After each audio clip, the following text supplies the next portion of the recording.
లోపలికైతే వెళ్దాం. ఇదే అనుకుంటా బైక్ పార్కింగ్ చేసేది. లోపలికి వెళ్తున్నా.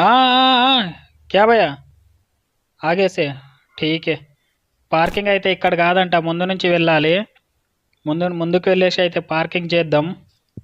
భయ్యా చెప్పినట్టు నేనైతే బైక్ తీసుకొని కొంచెం ముందు వరకు అయితే వచ్చేసిన. ఇగో ఇక్కడ బైక్ పార్కింగ్ చేయడానికి ఇదే ప్లేసు. మన కోసమే సపరేట్గా ఖాళీగా ఉంచారు కొంచెం ప్లేస్ అయితే. ఇక్కడ పార్కింగ్ చేసేసి అయితే వెళ్ళిపోదాం. మేమైతే ఫైనల్గా రెడ్ ఫోర్ట్ దగ్గరికి అయితే వచ్చేసినాం. ఇప్పుడు టికెట్లు తీసుకొని లోపలికి వెళ్ళడం మాత్రమే లేట్ ఉంది. టికెట్ తీసుకోవడానికి మావాడైతే లైన్లో నిలబడ్డాడు. మనిషికి ఒక్కొక్క టికెట్లు ఇస్తారో లేకపోతే 2-3 ఇస్తారో అనుకున్నాం, కానీ ఎన్ని టికెట్లు అడిగితే అన్నీ అయితే ఇచ్చేసిర్రు. మేమైతే నడుచుకుంటూ వెళ్ళిపోతున్నాం రెడ్ ఫోర్ట్ లోపలికి. మేమైతే ఫైనల్గా రెడ్ ఫోర్ట్ దగ్గరికి అయితే వచ్చేసినాం. మేము ఇంతసేపు నడుచుకుంటూ వచ్చింది అయితే ఇగో ఇటు సైడ్ నుంచి నడుచుకుంటూ వచ్చినాం. బ్యాక్ సైడ్ ఉన్న ఎర్రకోట లోపలికి వెళ్ళడానికి అయితే దారి ఇక్కడ నుంచి